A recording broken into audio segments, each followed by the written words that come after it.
में बात करेंगे द मूवमेंट ऑफ एयर, जिसको हम विंड्स भी बोलते हैं, ये क्या होती हैं इसको हम समझेंगे। और जो मूवमेंट ऑफ एयर है वो क्यों होती है, किस तरह से होती है, वो हम समझेंगे।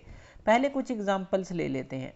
पहला एग्जांपल देखिए, जब भी गर्मी होती है, मान लीजिए डे के टाइम में आपको काफ़ी गर्मी लगती है और फिर जो है ठंडी हवा चल जाती है तो आपको काफ़ी रिलीफ मिलता है। तो डे के टाइम में आपको थोड़ा हॉट महसूस होता है, लेकिन जैसे ही कूल एयर चलती है, कूल एयर चली तो वो जो है आपको काफ़ी रिलीफ देती है, तो उससे आपको काफ़ी अच्छा लगता है। और कभी कभी तो क्या है, रेन भी हो जाती है, बरसात भी हो जाती है, जिससे गर्मी से आपको बहुत निजात मिलती है।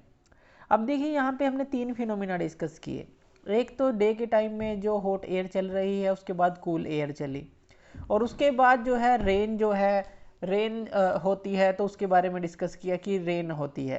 तो ये जो है, ये फिनोमिना जो हमने देखे कि जो एयर है वो चलती क्यों है, यानी कि मूवमेंट ऑफ एयर होता क्यों है, और जो ये रेन है ये क्यों होती है, तो ये सारा कुछ हम डिस्कस करते चलेंगे। आज हम बात करेंगे मूवमेंट ऑफ एयर के बारे में। अब देखिए, जो मूवमेंट ऑफ एयर है, अगर हम इसको समझना चाहें तो हम इसको एक एक्टिविटी से समझ सकते हैं।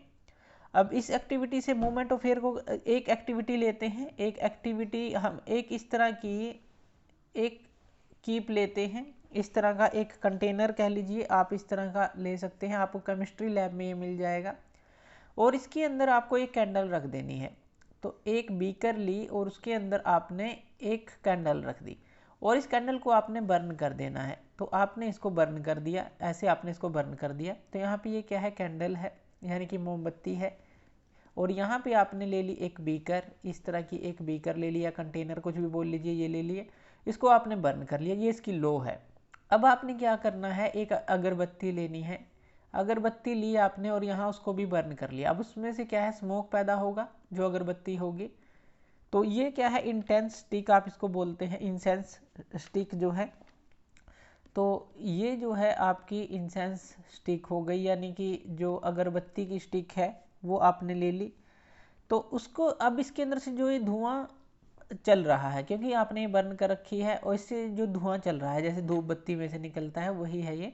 अब जो है, अगर आप इसको इसके ऊपर लेके आए, जब आप इसको इसके ऊपर लेके आएंगे तो आप स्मोक को देखेंगे, वो एकदम से ऊपर की तरफ जाएगा, जो स्मोक है, जो कि अगरबत्ती का स्मोक है।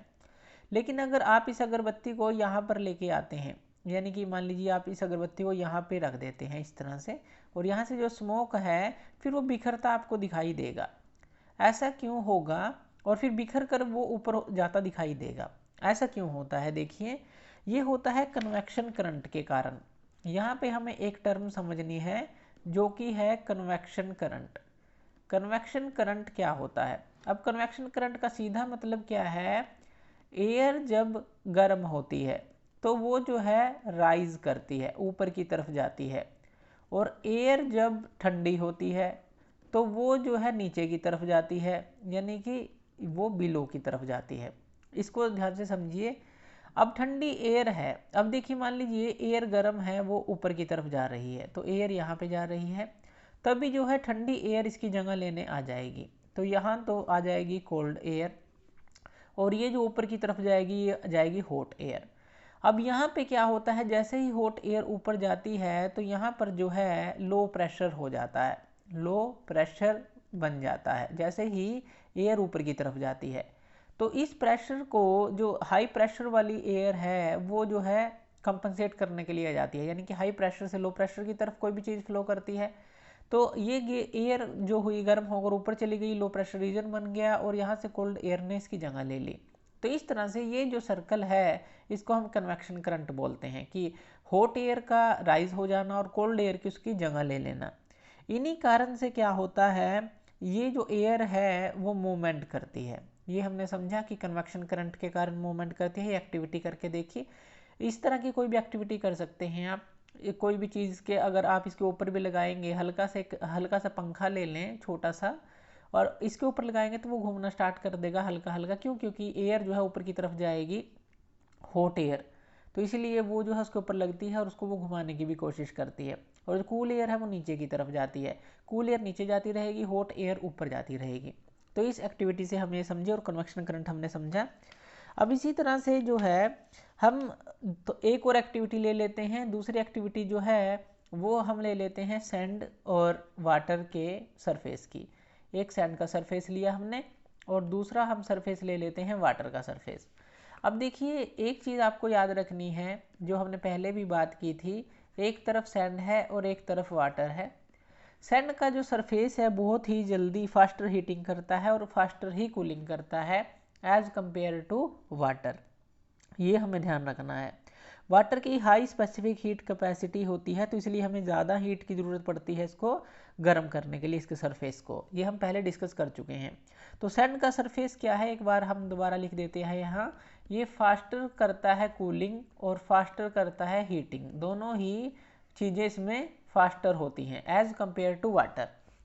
अब देखिए दिन के समय में मान लीजिए तटीय क्षेत्र है हमारे, कोस्टल रीजन है। कोस्टल रीजन जो तटीय क्षेत्र होते हैं जहाँ पर पानी होता है साथ में और इस तरफ सैंड है। अब देखिए जो सैंड है, जब सन की रेडिएशन इनके ऊपर पड़ती है, दिन के समय की बात कर रहे हैं, अगर हम बात करें डे टाइम की, तो यहाँ पे ये क्या है, ये हॉट हो जाएगा, काफ़ी हॉट हो जाएगा। और दिन के समय में ही वाटर क्या है, इससे कम हॉट रहेगा, यानी कि ये भी हॉट होगा लेकिन ये कम रहेगा, ये ज़्यादा होगा हॉट, ये कम होगा। अब जब ये ज़्यादा हॉट होगा तो यहाँ से जो एयर है वो क्या है, ऊपर की तरफ जाएगी, यानी कि एयर अगर हल्की हो जाएगी गर्म होकर तो ऊपर की तरफ जाएगी। अब ये बिल्कुल इसके टच में है। अब यहाँ पे जो है, यानी कि इसके कंपैरिजन में तो ठंडी है, तो हम यहाँ पे लिख सकते हैं कि इसके कंपैरिजन में तो ठंडी ही है। अब ये जो कोल्ड एयर है वो इस तरफ बहती है, यानी कि वाटर के सरफेस से वो इस सैंड की तरफ आती है। डे टाइम की बात कर रहे हैं, क्यों? क्योंकि ये जल्दी गर्म हुआ और हवा ऊपर चली गई, इसकी जगह लेने के लिए ये ठंडी हवा आ गई। लेकिन अगर नाइट समय की बात करें, अब जो सैंड है वो जो है जल्दी ठंडी भी होगी, जैसे कि हमने बात की कि फास्टर कूलिंग भी है इसकी, फास्टर हीटिंग भी है। रात को ये जल्दी अपनी हीट को लॉस करेगी, यानी कि यहाँ पे जो एयर है, अब यहाँ पे एयर वो कूल हो जाएगी, लेकिन वाटर के ऊपर थोड़ी वार्म एयर रहेगी, क्योंकि ये तो आराम आराम से अपनी हीट को लॉस करेगा। तो अब रात के समय क्या होगा, जो ये कोल्ड एयर है वो इस तरफ फ्लो करेगी, यानी कि वाटर की तरफ फ्लो करेगी, जो वाटर का सरफेस है उसकी तरफ। तो नाइट के समय में ये जो पूरा फिनोमिना है उल्टा हो जाता है तटीय क्षेत्र में। दिन के समय में इस तरफ हवा बहती है वाटर से सैंड की तरफ, सैंड के सरफेसेस की तरफ, और रात के समय में ये उल्टी हवा इस तरह से बहती है। तो इस तरह से जो है आप समझ सकते हैं कि जो मूवमेंट ऑफ एयर है उसके अंदर कन्वेक्शन करंट का कितना महत्व है। तो यहाँ पे सिर्फ यही चीज़ नहीं होती जो एयर को मूवमेंट देती है, इसके और भी काफ़ी सारे फैक्टर होते हैं, जैसे कि अर्थ की रोटेशन जो है वो भी इसके अंदर एक फैक्टर है, अर्थ की रोटेशन। और अलग अलग जगह, जैसे कि कई जगह तो क्या है माउंटेन्स हैं और कई जगह फ्लैट हैं, कई जगह सैंड के पूरे एरिया हैं, तो उन फैक्टर्स पे भी ये डिपेंड करती है। तो इस तरह से हमने देखा कि जो एयर है वो मूवमेंट किस तरह से करती है कन्वेक्शन करंट से। हमने सैंड का एरिया लिया, वाटर का एरिया लिया और वहाँ पे उसको मूवमेंट करके देखा कि क्यों ये इस तरह से मूव करती है दिन के समय में और रात के समय में। तो ये था मूवमेंट ऑफ एयर, जिसको हम कहते हैं विंड्स। Thank you.